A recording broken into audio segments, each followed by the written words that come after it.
घास की रोटी बनाई, पत्नी ने सुबह बच्चे को देने लगी, इतनी देर में बिलाव आता है, झटका मारता है, उसको छीन के ले जाता है और बच्ची रोना शुरू हो जाती है और एकदम प्रताप दब जाता है। उस ममता ने उसको घेर लिया, एकदम उठाता है पत्र, चिट्ठी लिखना प्रारंभ कर रहा होता है कि वह अकबर की अधीनता स्वीकार करने तैयार हो जाता है। ममता उसको घेर लेती है और वह निश्चित रूप में वापिस कहता है मैं अब अधीनता स्वीकार करता हूँ। लेकिन धन्य थी वो बेटी, एकदम रुदन बंद करती हो बेटी, भारत माँ की बेटी कहती है पिताजी मैं आज के बाद खाना नहीं मांगूंगी, पर यह अधीनता स्वीकार आप नहीं करेंगे।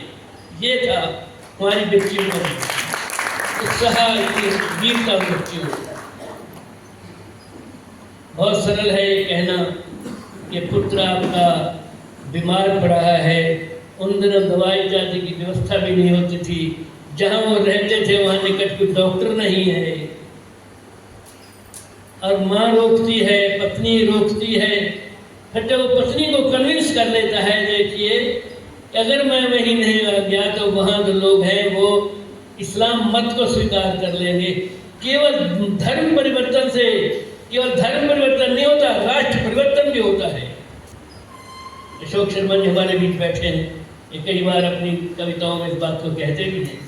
धर्म परिवर्तन नहीं होता, केवल राष्ट्र परिवर्तन होता है। उनकी सोच भी एंटी नेशनल हो जाती है। जो धर्म का परिवर्तन करते हैं उनकी सोच और ज़्यादा एंटी नेशनल हो जाती है। आपने काला पहाड़ का नाम सुना होगा। काला पहाड़ नाम के व्यक्ति के ब्राह्मण था इनका, जिसे एक मुसलमानी से प्यार हो गया, उन्होंने विवाह करने की विचार कर लिया, लेकिन हिंदू धर्म के लोगों ने बदकिस्मती ये कि उसे स्वीकार नहीं किया। उसने बहुत गिड़गिड़ाया, जाकर उस लड़की को, मुस्लिम लड़की को भी हिंदू बनाने में तैयार हो गया, पर हिंदू समाज के तथाकथित ब्राह्मणों ने उसे स्वीकार नहीं किया। इतिहास इस बात का गवाह है, जितना जुल्म बंगाल के शहर, बंगाल देश में, बांग्लादेश के आसपास का जो क्षेत्र था, जब वहाँ उसने इतना जुल्म उठाया उस काला पहाड़ हिंदू पर, जितने भी औरंगजेब ने उठाए वैसे जुल्म उसने उठाए हैं। इन दिनों एक पिक्चर आ रही है छावा, जरूर देखिएगा। मैं फिल्म का प्रमोशन नहीं करने जा रहा, लेकिन इतिहास को बताया जाता है किस प्रकार हमारे वीरों के साथ जुल्म किया गया। उनकी आंखें निकाल दी गई, उनके नाखून, एक एक नाखून को क्यों फेंका गया, उनके गुप्तंगों को काटा, कितना जुल्म किया इन इस्लाम मत लोगों वालों ने। लेकिन दर्द उठा के मैंने अपने गुरु के साथ संकल्प किया है कि मैं शुद्धि का कार्य करूंगा। पता चलता है कि ऋषि जान अजमेर आ रहे हैं। वह ऋषि जान से मिलने अजमेर पहुंच जाता है। कई प्रश्न किए, 4 दिन उनकी मुलाकात होती है, वो पहली और अंतिम मुलाकात, उसके बाद ऋषि जान से उनकी मुलाकात नहीं होती। उनसे जब मुलाकात होती है, जीवन की काया पलट गई। पहले भी उनका विचारधारा कुछ परिवर्तित हो गई थी, क्योंकि उसके पीछे परिवर्तित करने के लिए भी स्वामी दयानंद की विचारधारा थी, जो कन्हैयालाल अलगधारी की पुस्तकों से मिली थी। उनकी एक पत्रिका थी अलगधारी जी की, वह उन्हें पढ़ते रहे।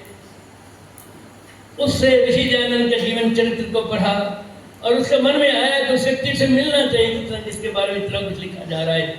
ऋषि दयानंद से मिलते हैं और ऋषि दयानंद से मिलकर कहते हैं कि ऐसे जो कुछ प्रश्न होते हैं उनके।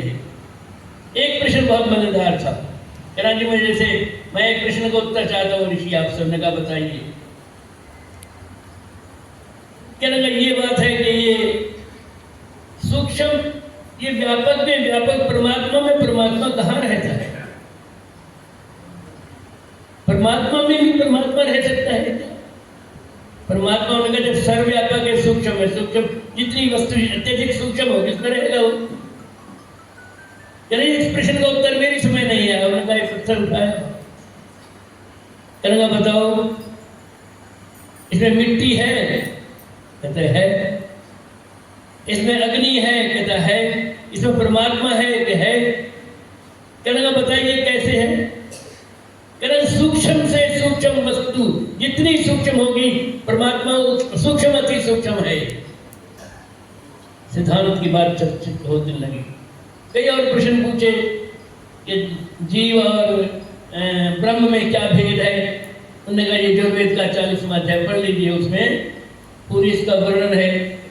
क्या हमें धर्म परिवर्तन कराना चाहिए, शुद्धि करनी चाहिए। ऋषि जन से वो व्यक्ति पूछता है क्या हमें शुद्धि का कार्य करना चाहिए, तो ऋषि जन से अवश्य करना चाहिए।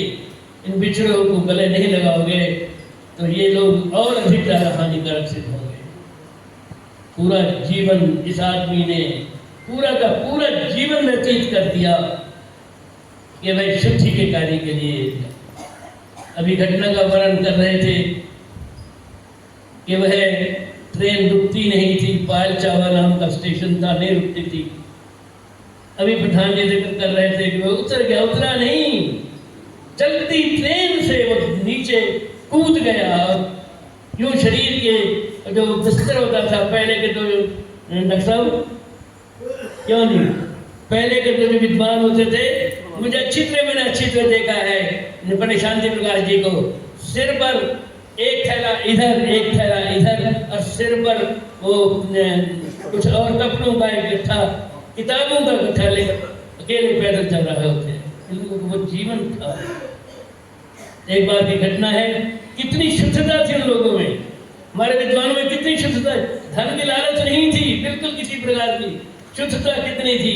एक बार लाहौर से अमृतसर आए तो जैसे क्योंकि वह पंजाब सभा के अंतर्गत उपदेशक का कार्य करते थे, एक तरफ का किराया क्लेम कर दिया, वापसी का किराया क्लेम नहीं किया। क्लर्क कहने लगा भाजी क्या बात है, ये एक तरफ का किराया दूसरे तरफ का किराया भूल गया। करें नहीं, मैं क्योंकि अपने व्यक्तिगत कार्य से गया था इसलिए मैं वहां का किराया कैसे दूं, यह है शुद्धता। तो याद आ रहा है धर्मवीर जी की बात। धर्मवीर जी गुड़गांव आए हुए थे, मैं अपने ड्राइवर के साथ बैठा हुआ गाड़ी में बैठा हुआ था। मेरा ड्राइवर